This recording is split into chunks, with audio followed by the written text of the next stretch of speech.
Good afternoon, everyone. It's 12:02. My name is Tia Brock Paul, and I serve as the Executive Director here at the Education Foundation. And so I want to just share a little bit about the Education Foundation, and then I will introduce our speaker, and we'll go through the slides that we have for this webinar.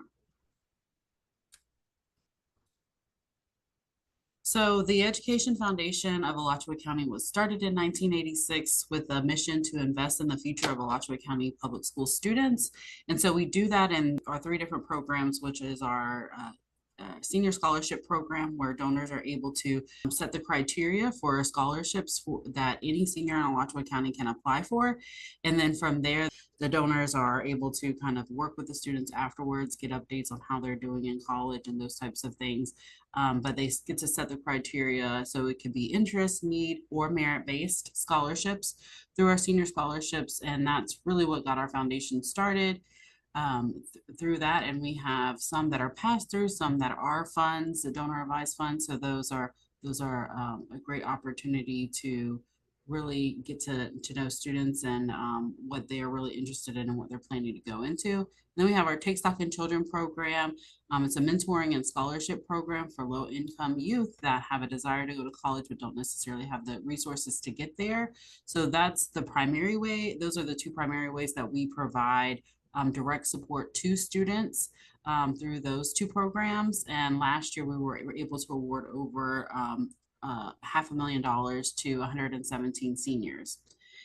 The other way that we support students indirectly is through teacher support. So supporting K-12 teachers with giving them grants. We have a program, our third program is Catalyst for Change. So teachers are able to apply for a grant between $2,000 and $5,000 to do something innovative in their classroom, allowing them for them to have hands-on experiences or to take field trips that have that link back to our state standards, our best standards here in the state of Florida. And so we also do the Teacher of the Year program and provide professional learning opportunities district-wide for Alachua County Public School teachers. And so we are the recognized district-wide education foundation here in Alachua County.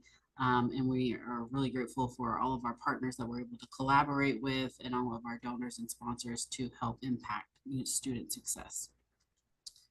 So today I would like to introduce John Dickhouse. He has graciously being willing to share information on estate planning and plan gifts, and he's an expert in this field. So we're excited to learn from him about just really establishing a legacy and how you can do that. So I'm going to pass it over to John and let him take it from here. Well, thanks very much, Tia, and want to extend a warm welcome to everyone today. Thanks for your graciousness and allowing me to be here and to present to you all today. I've got two kind of lighthearted things to begin with. The first of which is we'll talk about the slide deck, so you can see that it's branded kind of for Gator Band. And that's because I'm very passionate about talking about these ways to give and what I'm going to talk to you about today. But as you can imagine, as part of my day job at the University of Florida, I give a similar presentation to many of our colleges and units across campus. So the first kind of joke is, why reinvent the wheel and why not use the materials I already have? So we've kind of rebranded it for this presentation today.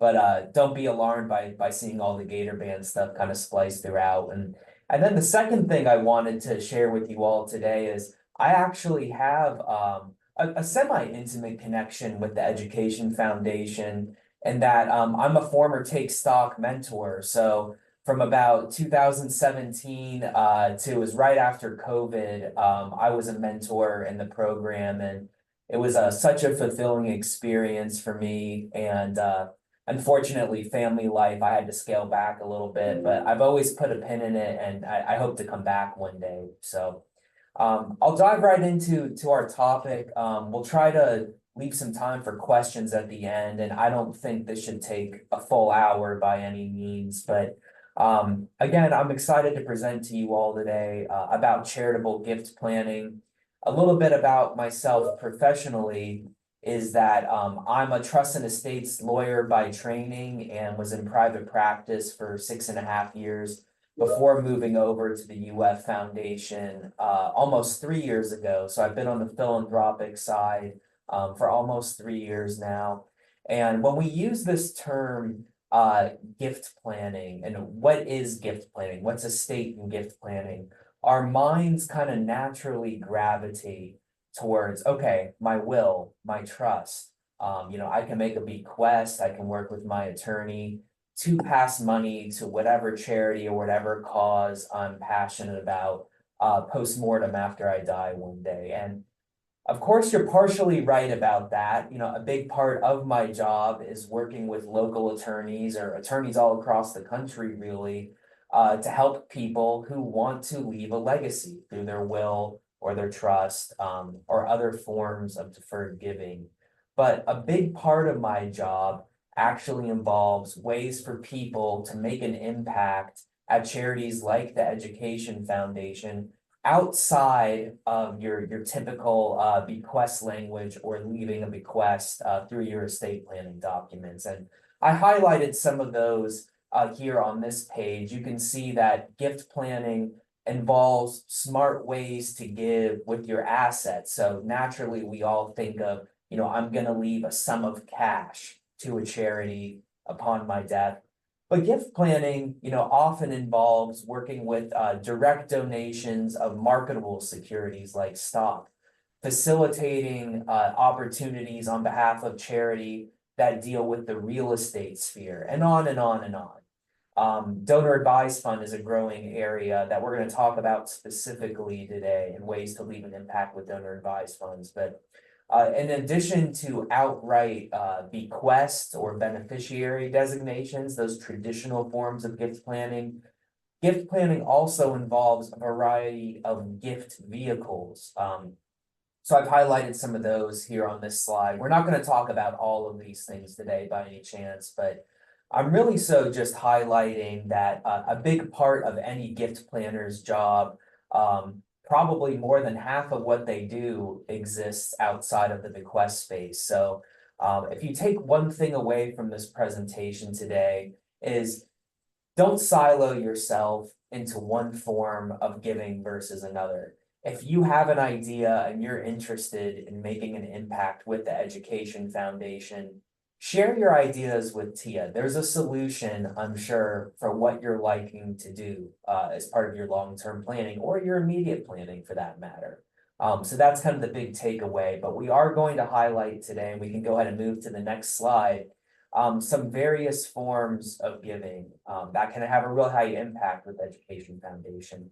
And this first opportunity we want to talk about today is the donor advised fund space. So for those of you who have never heard of a donor advised fund, I'll try to be brief with this, but you can think of it like a treasure chest, so to speak, and you put money or stock or other kinds of assets in this treasure chest. There will be a plan administrator of your donor advised fund. I'll call them DAPs from now on for short. Pardon me. And what this plan administrator will do is there's usually some sort of investment component associated with your DAF. They will take the money or other property that you put into your DAF, and they will invest it so it grows over time. And then you, as the donor who put money into your donor advised fund, you recommend that grants be made out of the DAF to the charity of your choice, such as the Education Foundation.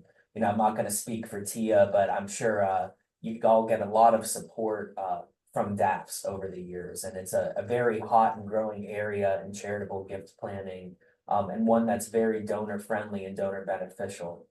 So with your DAF, when you actually put the money, we'll just keep saying money, into the account, there is also a charitable tax deduction associated with funding your DAF on the front end. So if you're an itemizer on your tax returns, there's a financial benefit for your generosity to funding your DAF as well.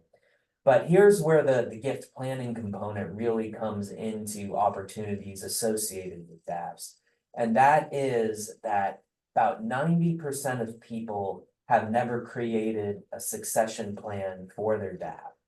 So we know by federal law that if you create a DAF, any money left in that account when you pass away one day, the law says it has to pass to charity.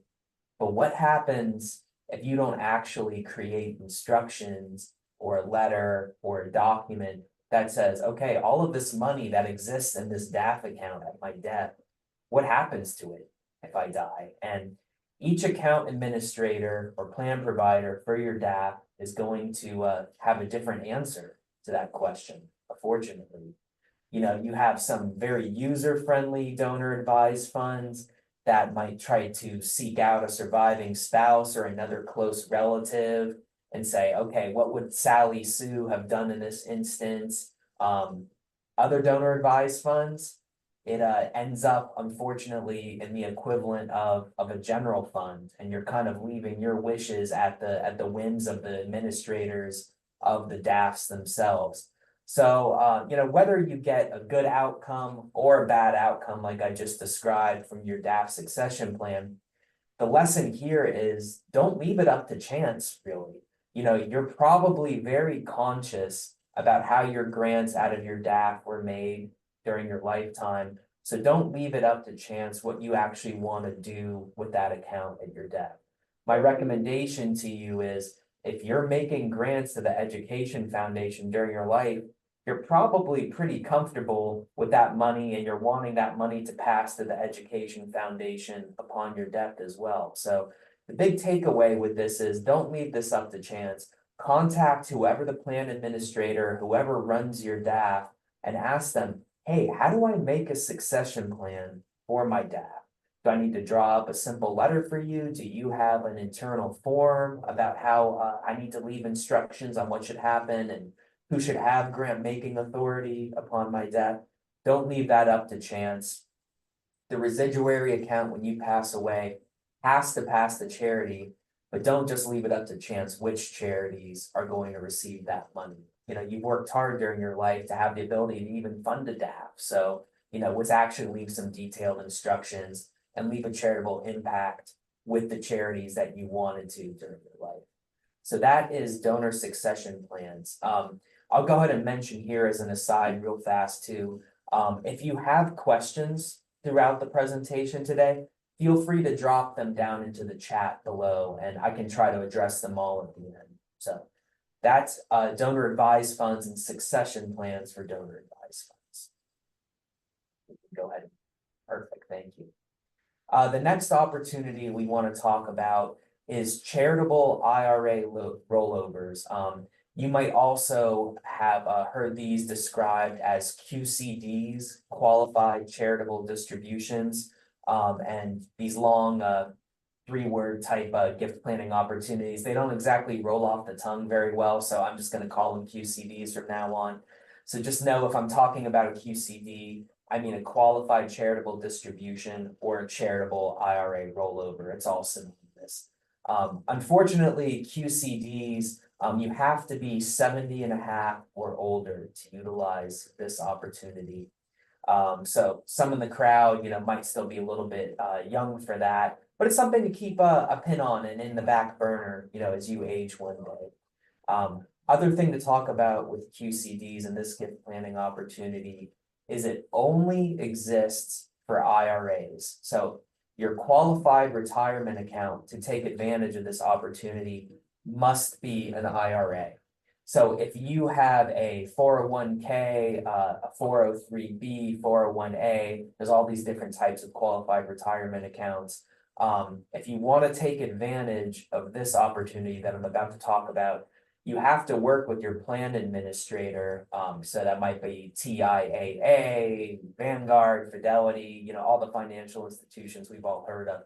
And they can actually transfer your qualified retirement account. That's not an IRA. They can transfer it into an IRA if this is something you want to take advantage of. There's going to be some internal forms, of course, that you'll have to sign, but it's a relatively pain-free process. You know, sometimes you just have to wait on hold like we all do when we call in. But the opportunity's worth it, though, I think. And it saves you a lot of trouble in the long term, and it's a good planning technique. So First thing has to be an IRA. You have to be 70 and a half or older. And once you reach this age, a lot of us know this already, but you have to actually start to take required minimum distributions from your IRA when you attain the age of 73 right now.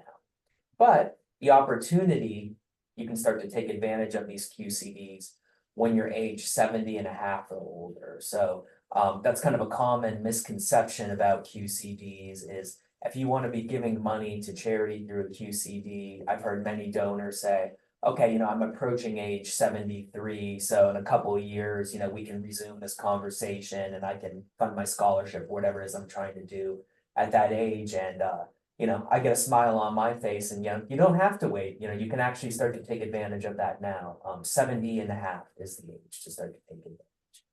And what the law says for QCDs is you can donate up to $108,000 annually from your IRA to charity tax-free. So again, that's up to $108,000, not you have to donate $108,000. That'd be a good problem to have, of course. So up to $108,000 annually to take advantage of a QCD. Again, a transfer to charity like the Education Foundation, tax-free.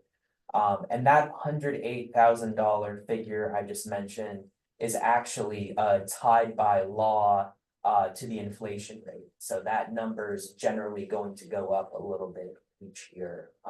So it was $105,000 last year. This year is $108,000. It's estimated to be about $110,000 next year. Those numbers typically come out around November, what the new number is going to be.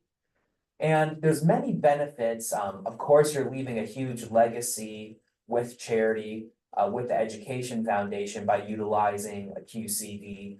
But there's also some real financial boons that benefit you as the donor by utilizing QCD.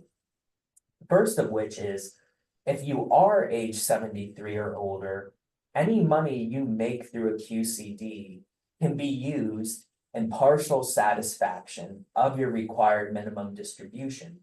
So if you're at retirement age and you kind of have a good grasp of your tax situation, you've been filing taxes for decades now at this point, but you're at retirement age, when you start to take those RMDs, it can push you into higher income tax brackets, unfortunately.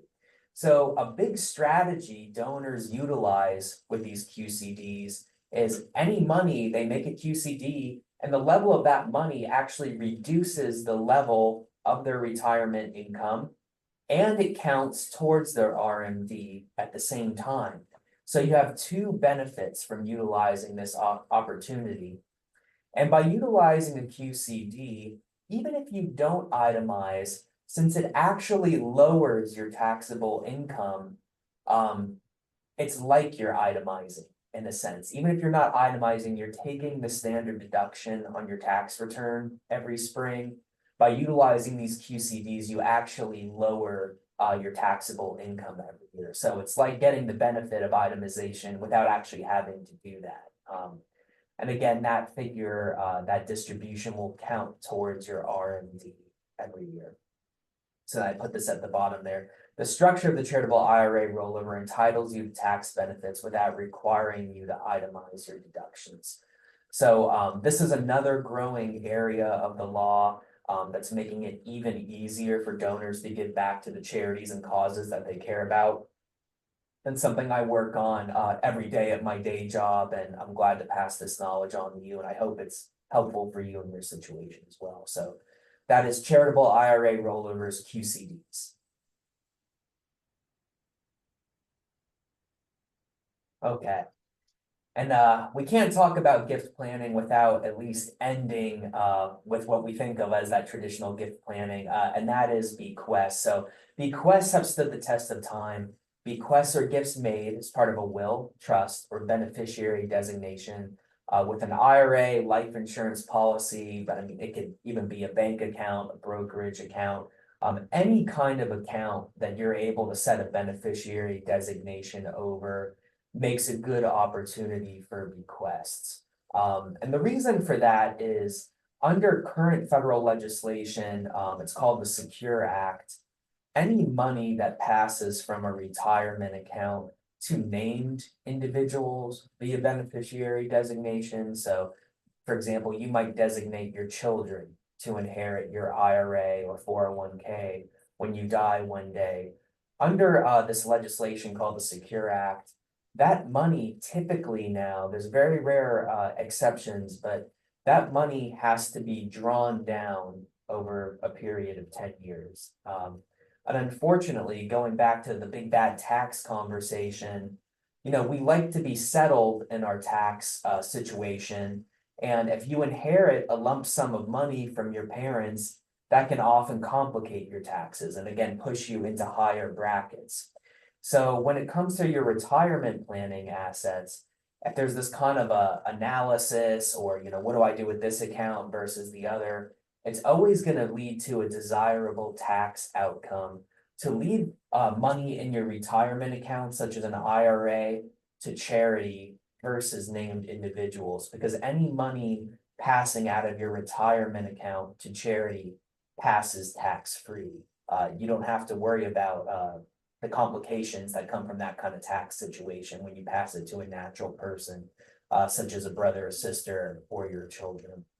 So talking about, that's kind of the asset side of bequests.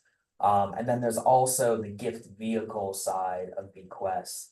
Of course, you can go and visit your estate planning attorney and they say, I want to make a overall percentage of my estate pass to the Education Foundation. And that attorney will likely call Tia or another staff member and say, hey, how exactly do we need to list the Education Foundation in the text of this document? And there's some back end work that goes into that. And then you sign your will or your trust one day, and you have the peace of mind that you've left this legacy and made an impact with the Education Foundation when you pass away one day. The other way of being able to fulfill a bequest is to actually just do it through beneficiary designation. In other words, you don't always have to run your assets through a revocable trust or under your will. It's usually an undesirable result to run your assets through your will because wills of themselves do not avoid probate, and we all want to avoid probate. So the easy way to give when it comes to bequests is through beneficiary designation. So again, we'll use the IRA as an example. You might say, okay, I'm going to take this account and I'm going to change my beneficiary designations. I want all of the assets in this account to pass to my spouse, to my husband or wife when I die one day. But if husband or wife should predecease me, I'm going to set a contingent beneficiary over this account so that it passes to the Education Foundation instead. And the good thing about utilizing this approach is, again, it's a great tax outcome, which always is going to make us happy. But the other good thing about that too is it doesn't actually require you to go out and hire your attorney if this is an opportunity you want to utilize to give. I could go on my work portal right now and probably change my beneficiary designations in less than 10 minutes if I wanted to make a charitable request. So in other words, it's an extremely easy way to give. There's no risk of outliving your money with this opportunity because again, it doesn't take effect until you die one day. So if you spend all your money during your lifetime, that's great. It's your money. You should do it whatever you want to really. But if that money is there when you pass away one day, it's a very easy way to give. Tax efficient, easy to do, and you get a large charitable impact and you leave a large legacy with the charities of your choice. So that's bequests. That's the end of the real substantive areas I wanted to present to you all today. Again, there's a little gator band shot parting for you all, but do we have any questions that I can help answer? Yes, John, this is Russ Weber speaking. Hi, And Russ. hey, a couple questions. When you move 401k money to an IRA, and it has to be defined as a charitable IRA, or it can be a regular IRA that you eventually designate as an IRA. And I guess my question is coming down to, once you pull that money out of a 401k, the IRS is saying, hey, you need to pay taxes on that, but you need to get it into this IRA vehicle that's going to be used for charitable purposes. So that's my question there. Yeah, yeah, absolutely. So the big thing with this, always talk to your accountant, always talk to your financial professional you work with when it comes to this stuff.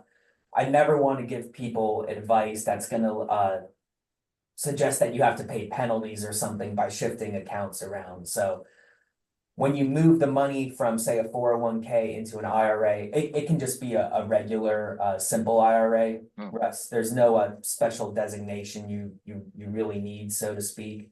But yeah, you want to be wary about the age that you actually move one account to another. So you never want to get penalized or anything. So the general safe answer is, you know, if you're wanting to do a QCD, there's really no, I don't want to say never, but there's generally not going to be a need to move the account from one to the other until you actually attain that age of 70 and a half. So you're making sure you're not getting penalized or anything. So. And the IRA would has to be an existing IRA or a new IRA. You can create a new one. Yeah, I've worked with donors and they do that many times. Mhm. Thank you. Yeah, yeah, thanks for being here. Any other questions I can help answer? I got John? one. Oh, go ahead. I'm sorry. Oh, Well- this is a very basic question. This is Mary. You were discussing money that needed to be drawn under bequests, money that needed to be drawn down over 10 years, but I missed the context. What were you discussing? What? Oh, yeah, so that's for most qualified retirement plans. Once you hit age 73, you have to start taking RMDs. But when you leave those accounts to your heirs or beneficiaries at death under the Secure Act, that money all has to be drawn down within 10 years. Okay, I didn't know that. Thank you so much. Yeah, not to get too wonky, but before the Secure Act, our beneficiaries and heirs, you could stretch that distribution out over the course of your whole lifetime. So it usually Wow. didn't complicate your tax situation, but 10 years, you know, it tends to push people into higher brackets, which none of us want, of course. And Exactly. Thank you for clarifying. yeah, absolutely. I have one more question, John, if you don't mind. Sure.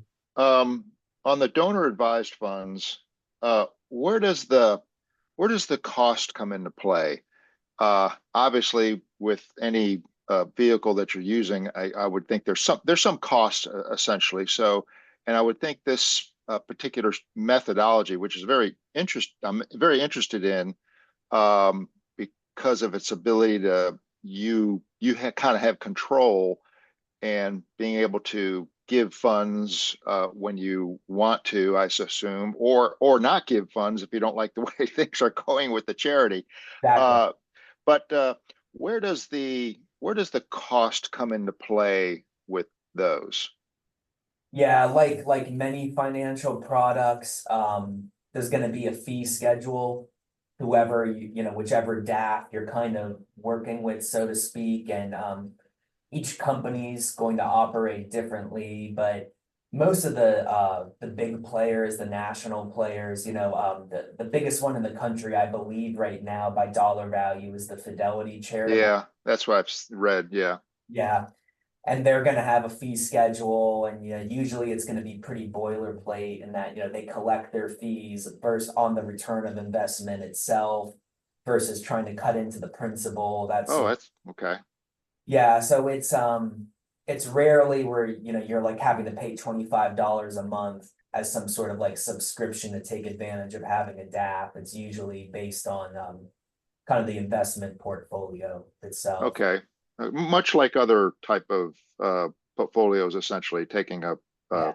the percentage on the returns and so on. Yeah, and Okay. that's why a lot of these companies, they'll have like a minimum account amount to open one. It's usually not a huge cost to entry or barrier to entry, but all of that plays into that. It's how the companies make money. Nothing can be free, of course. Yeah, thank you. Hey, John, I have a question. With the retirement assets, is it common for individuals to leave a percent beneficiary to charity and another percent beneficiary to an heir? How do you see that in practice? Yeah, you can certainly do that. You can do whatever you want at the end of the day, as long as the number adds up to 100, of course. So you might say, okay, beneficiary one over my IRA is going to be 50% to my daughter and 50% to the education foundation. Of course, daughter's gonna have to draw her percentage down over 10 years, most likely. And then the other 50% is going to pass outright tax-free to charity, which is good. So, we're always looking for desirable tax outcomes when it comes to these types of opportunities. But, at the end of the day, if all of your assets are tied up in qualified retirement accounts, maybe that's the main asset you really have to leave to your children too. So there's you can look for solutions, but there's not a one size fits all kind of like a silver bullet that solves every problem either for a lot of people. So sometimes it just is what it is. And then my other question, maybe you could just make some comments. I mean, an individual theoretically could adjust their beneficiaries and then never inform, their charities of their desires and wishes. How do you help somebody understand kind of the benefits of disclosing or notifying the charity of those intentions, future intentions? Yeah, absolutely. So, and thanks for saying that, Leslie. That's something I definitely should have brought up as part of the presentation is if you decide to engage in charitable gift planning, I highly recommend that you work with the Education Foundation kind of as you're putting these plans into fruition. And in other words, don't just do it and not tell them and let it be a surprise one day. And that's kind of for a variety of reasons. The most important, of course, is I'm sure Tia and her staff would love to know that you're thinking of doing this because saying thank you is kind of the most important part of all of this, really. People who make legacy commitments, it tends to be larger than your kind of cash annual giving that you might engage in, every year on behalf of charity. So the opportunities that are kind of downstream from a legacy gift tend to be larger than annual giving. So Tia, I'm sure she wants to say thank you. It's very important to say thank you for legacy giving. The other big important part of all of that is that it's important to work with Tia and her staff as your plans come to fruition because she knows the inner workings and operations of the Education Foundation. I admittedly am kind of a dreamer myself. I have all kinds of crazy ideas of what I'd like to do in the charities that I work in and volunteer at. But she knows the operational feasibility and kind of the long-term trajectory of the foundation. What's the 5-year plan? What's the 10-year plan? Kind of how we're working on all of this. And she wants to make sure that she can actually find a good fit for your gift too. So in other words, we have to make sure that your gift can actually have the impact that you want to have within the Education Foundation. So that way we're meeting your expectations and not falling flat on kind of what you wanted your legacy commitment to be. That's another big important part of it too. And then finally, the last part about why you should work with the Education Foundation and actually let them know about your legacy gift really has to deal with what we can show our outside stakeholders too. I'm sure Tia would be able to love to go to leadership, at the local community, even at the state level, and be like, look at the amount of people and look at the dollar amount that's been allocated to us in future funding and future commitments. People believe in the mission. They're making legacy commitments to this mission. Can you join us in our mission here in the present and help supplement this? It's a good thing to be able to show to government leaders and other community leaders that future support's being allocated to charity. So that certainly hopefully make her job a little bit easier, and help do some good in the present too, because we want you all to live many decades longer. So Thank you, John, for sharing that, and Leslie and Mr. Weber, thank you for your questions. I did have a couple of questions just um, in terms of like individual giving and like someone giving with their spouse or partner, like with an donor advised fund. You see those being with, it could be multiple people, like it could be two people coming together. They started this fund and they give out the funds together. And then with the QDC, because it's linked to retirement and stuff like that, that's done by an individual on their own who sets the beneficiaries. Is that primarily like what you see? yeah, so right, with DAFs, husbands and wives will own them, and it's the John and Sally Smith Charitable Fund, and they own it in their joint name, so to speak, and contribute to it jointly. And a lot of the times they'll make grants out of it in both of their names, or maybe husband has projects, wife has projects that they like to make grants out of. So that's more of a how do the donors, want to be recognized for their DAF grants, really? Is it coming from both husband and wife?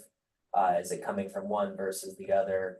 And then on the QCD side, could you repeat the QCD portion of it again, Tia? I'm sorry. Those are mostly because they're tied to an individual's retirement account. Those mainly are made of an individual's designating who the beneficiary is going to be. Is that how that's commonly? It's not a joint effort there. Right, so a QCD is actually a present interest gift versus a deferred gift. So it's money coming in during the person's lifetime. But yes, it comes out of one person's IRA. Mhm. And then with with a QCD or even a donor advised fund, really, you can make multiple, you can make gifts to multiple different charities. It doesn't just have to be just the Education Foundation. It could be a few or however many you want, up to the 108,000 a year. Exactly. Yeah, many people will do that. They want to support the Education Foundation. They're love the Hippodrome Theater, Dance Alive, National Ballet, Public Radio. They're kind of spreading it all around. Yeah. And this is estate planning week, and so that's why we're hosting this webinar. So thank you again for your time, your expertise, and just sharing that with us. We really appreciate it, John. And is there a certain time of year that individuals should give, or give through these different vehicles, or do you see a common, are there any stats, a common time frame of when folks are giving? Yeah, I'm a big planner myself, so I like to say if you want to be charitable, there's no time like the present. You can do it all year long, but just the way the world works too, people procrastinate a little bit sometimes, and if they're tax focused, Leslie, I'm sure does too. We tend to see a windfall of giving right in that November, December time frame. People want to be able to get a charitable deduction before the end of the calendar year. So there's always an uptick during those months, but doesn't have to be that way. You can be charitable all year long. Thank you. Not have any other questions? I guess I have one more, John. What's the drawback of a donor advised fund? I mean, I've heard a lot of pros there, but what's the con about it? Yeah, it's all very academic. So the short answer is control. So some people, this was much more popular back in the day. If people came from wealth or more considerable means, they would start their own private family foundations. And they could put money into this foundation every year and make grants out of their foundation. And kind of the donor, their family, they maintained total control over those foundations. Donor advised funds, it's largely the same kind of model. There's a tax benefit for funding your DAF. you recommend the grant that gets made out, and then Fidelity, Vanguard, whatever it is, makes the grant out. The difference between the DAF and the private foundation is with the DAF, it's ultimately Fidelity who's sending the money. So you, again, this is more of an academic thing on paper, and I don't mean to be too gloomy or anything. But what if, donor A said, I want to give, I recommend that a grant be made to, think of some hate group or something. And then Fidelity all of a sudden says, oh, do we want to be seen associating with, sending grants to this kind of organization, that sort of thing. Ultimately, the control is not in your hand, as donor.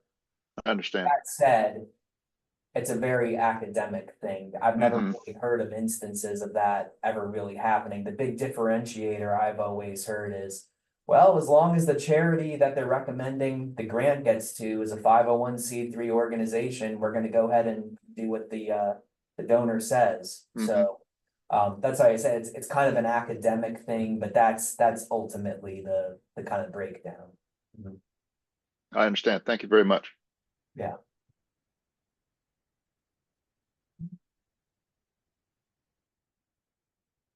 You're on mute, Tia, sorry.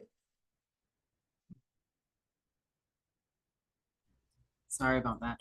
I just want to say thank you again to John. Thank you for doing this. Thank you to Leslie for helping us with this. We appreciate you as one of our board members, and just time to just share this knowledge with our partners.